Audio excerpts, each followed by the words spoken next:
Salam dostlar, bugün sizə danışmaqla etmək arasındakı bir fərqdən danışmaq istəyirəm.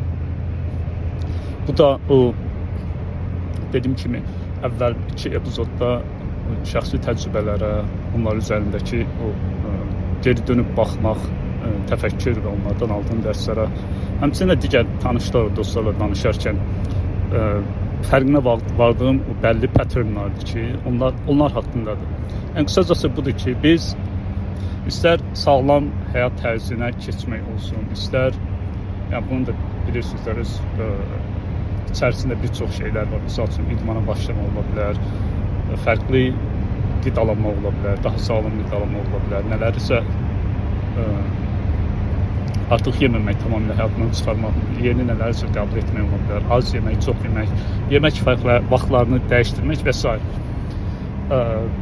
Ola bilsin ki, kimsə kitab yazır, ola bilsin ki, kimsə blogerdir, ola bilsin kimsə podcast başlamaq istəyir. Yəni ki, hər birimizin həyatımızın fərqli vaxtlarında fərqli hədəfləri olur. Və biz hər birimizə aid də belə bir xüsusiyyət var ki, yəni çox az insanda belə deyək ki, bu xüsusiyyət yoxdur. Hansı ki, olmaması əslində yaxşıdır.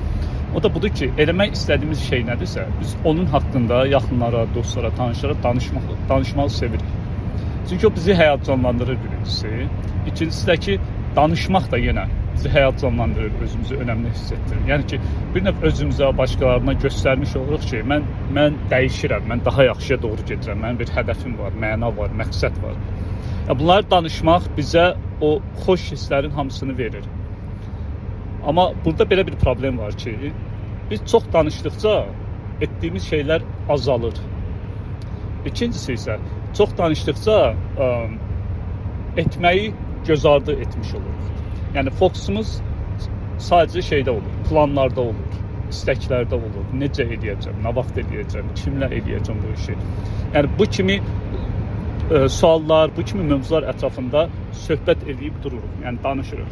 Və bunu danışmaq bizə o işi etməyin, o işi tamamlamağın, o işdə uğurlu olmağın bizə verəcəyi hisslər nədirsə, o hissləri verir. Və o hissləri də bizə yaşatdığı üçün bizdə artıq daxili o güc, o istək, o motivasiya qalmır ki, biz işin özünü görək, yəni sırf işlə məşğul olaq. Yəni, bu da ən əsas problemdir.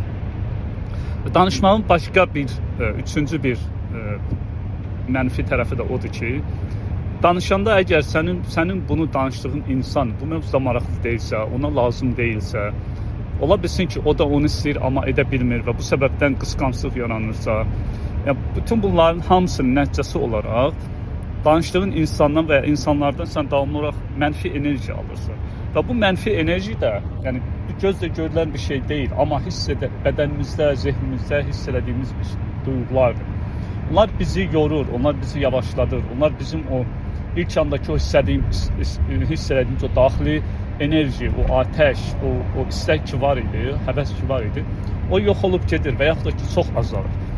Buna görə də danışmamağın, yəni bu danışmamağın birbaşa bu bayaq sadaladığım problemlərin hamısından uzaqlaşmaq kimi çox yaxşı bir tərəfi var. Ən önəmli burada, bu epizodda vurğulamaq istədiyim odur ki, yəni mən bunu özümdə də görürəm, başqalarda da görürəm ki, misal üçün bir nəfər var, mən onunla işləyirəm, coaching edirik onunla və bu insan problemi nədir, bunu tapıbdır. Yəni, bilir ki, nədir problemi və onu biz mütəxəssislə də görüşdürdük, tapdıq yaxşı bir mütəxəssis görüşdürdük. Çünki bir həkimlə danışmaq idi bu, mənim, belə deyək də, mənim sahəmdən kənar bir şeydir, mənim bilmədiyim, anlamadığım bir mövzudur. Sadəcə eşitmişəm ki, belə problemlər var, səbəblər bu olur və s. və l. Amma bunu bir mütəxəssislə, həkimlə görüşdürdük ki, tam yaxşı, düzgün, doğru bir əlavə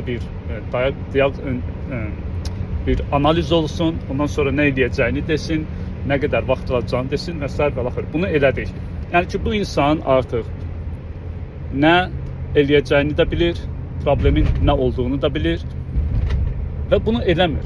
Uzun müddətdir. Axırıncı dəfə bir ay əvvəl belə danışmışdıq. İndi bugün səhər-səhər növbəti görüşümüz idi. Bugün danışdıq. Baxıram ki, o danışdığımız hansı ki qərar vermişdik ki, hə buna lazım olanlar budur, bunları eləməlidir. Ondan başqa da bir neçə mənim ona etməsini dediyim tapşırıqlar vardı. Onlardır. Yəni sadəcə onlar belə deyək də 10 dənə etməli olduğu şey varsa, sadəcə birini, ikisini edib onları da yarıcaq. Amma danışır. Nə edə biləcəyi haqqında danışır. Ondan sonra deyir ki, bax, misal üçün həkim mənə bunu demişdi. Elə amma belə araşdırmışam, başqa belə bir yaxşı variant var. O daha yaxşıdır, o nə edəcəm? Misal üçün deyirəm ki, bəs həkimin dediyini nə qədər eləmirsən? Yəni ki, bu araşdırma elədiyin ana qədər, indiyə qədər etmisənmi? Heç bir şey etmir. Deyir, yox, mən onu eləyəcəm. Yəni ki, danışır. Deyir ki, nə bilim, filan dostumla danışmışam, belə qohum var, onunla danışmışam. Yəni ki, ancaq danışır. Bu sadəcə o insana aid bir şey deyil. Mən bunu o insanın adını verməsəm belə icazəsini alıb, o da podkastı izləyir, dinləyir zaten. Onun belə deyək də icazəsi ilə paylaşıram bunu. Sadəcə ona aid deyil, sadəcə indi o oldu deyə, son bir misaldır deyə ona görə misal verirəm. Mənim özümə də aiddir, hər kəsə aiddir.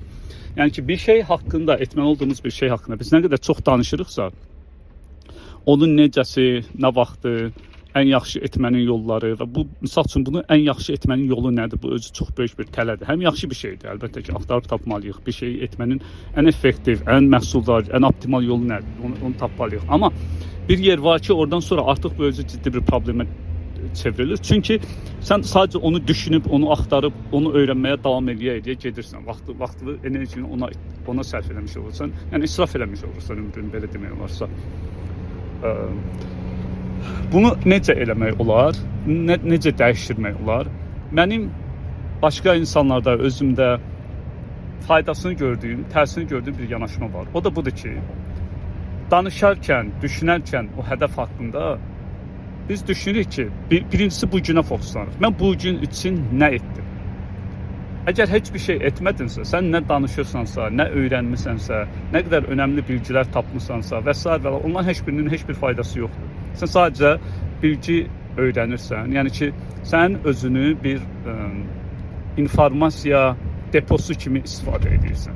Yəni informasiyaları toplayırsan, yığırsan o depoya və artıra davam edirsən. Yəni sanki böyük bir deposun sən, o deponu da o ambarsan və yaxud da ki, çıxmasın, o ambarı doldurmağa çalışırsan. Amma fokuslananda ki, həmən etmək istədiyim budur. Misal üçün bir il sonra, bir ay sonra, bir həftə sonra mən burada olmaq istəyirəm, bunu bitirmək istəyirəm bu işi və mən onun üçün nə edirəm hazırda? İkincisi, bugün nə etdim? Hətta bir sualda soruşa bilərsiniz, dünən nə etmişəm? Keçən həftə nə etmişəm?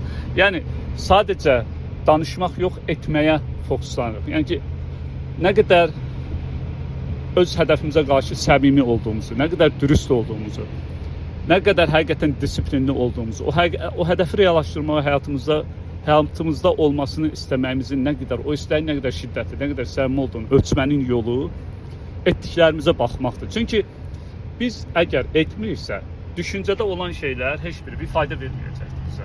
Yəni, düşünəcəksən, danışacaqsan, əlbəttə çox məlumatın olacaq, çox araşdırdığın üçün.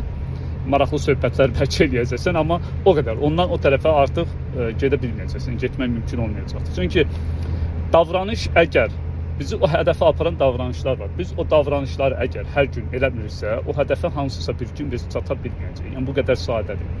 Buna görə də özünüz üçün siz də bir hədəfiniz nədirsə, ona uyğun bir, belə deyək də, bir etməklə bağlı bir şüar, bir qayda, bir prinsip, bir rejim, bir rutin, nəsə bir şey formalaşdıra bilərsiniz. Misal üçün, deyərsən ki, əgər yazmaq istəyirsənsə, yaza bilmirsənsə, deyərsən ki, özünə formalaşdırdığın qayda olacaq ki, oxuduğundan çox yaz, öyrəndiyindən çox yaz. Misal üçün, belə bir şey.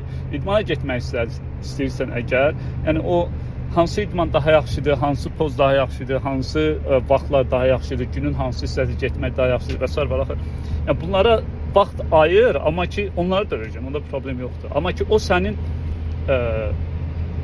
etdiklərindən çox olmamalıdır. Yəni qısacası qayda bu olacaq ki, etdiklərim nədir, hazırda nə edirəm, indiyə kimi nə etmişəm, dünən nə etmişəm və sabah nə edəcəm. Ən əsası da bugün mən nə etmişəm, nə edirəm, yəni hədəfə çatmaq üçün. Şüarımız bu olsa əgər, fokusumuz, diqqətimiz buna köklənmiş olsa, o zaman biz dəyərləndirməni doğru eləyəcəyik. Yəni dəyərləndirmə bizim həqiqətən mən bir iş görürəm. Yoxsa əgər sən deyirsən ki, mən həyatımı dəyişmək istəyirəm, əgər sən deyirsən ki, mən karyeramı dəyişmək istəyirəm, məsəl üçün mənim özüm indi bir dəyişiklik eləmək istəyirəm. Yəni karyeramda, işlədiyim sahədə bir dəyişiklik eləmək istəyirəm və bəlli bir müddət düşünürəm. Səmimi olmaq lazımdırsa və lazım olandan artıq düşündüyümü hiss edirəm. Yəni düşünürəm ki, artıq o səviyyəyə gəlmişəm ki, mənfiləri, müsbətləri hamısını hesablamışam və artıq bir qərar verməyin vaxtıdır. Yəni insan özünü bu cür dəyərləndirəndə, bir də bunun bir yaxşı cəhəti budur ki, bu cür düşünmənin. Öyrənmək əslində aktiv tənbəllikdir, əyləncəli tənbəllikdir. Çünki nəyə görə? Bir şey öyrənəndə biz deyirik ki, mən nəyisə öyrənirəm, inkişaf edirəm, məhsuldar oluram. Amma heç bir şey etmirsənsə, o öyrəndiyin səni işdən əslində uzaqlaşdırmaq üçün iş kimi görsənən tənbəllikdən, bəhanədən başqa bir şey deyil. Və insan özünü bu cür qiymətləndirəndə, baxanda ki, mən bugün nə etdim, nə edirəm, hansı yoldayam, hansı istiqamətdəyəm, bu cür geçsəm nə qədər vaxtda, hansı vaxtda o hədəfimə çatacağam, o tənbəlliyə qarşı da insan özünü bir növ sığortalamış olur. Belə, növbəti epizodda görüşənə qədər sağ olun, bəyənin, paylaşın, fikirlərinizi bildirin, razı olduğunuzu, razı olmadığınızı birlikdə öyrənək, böyüyək. Hələlik.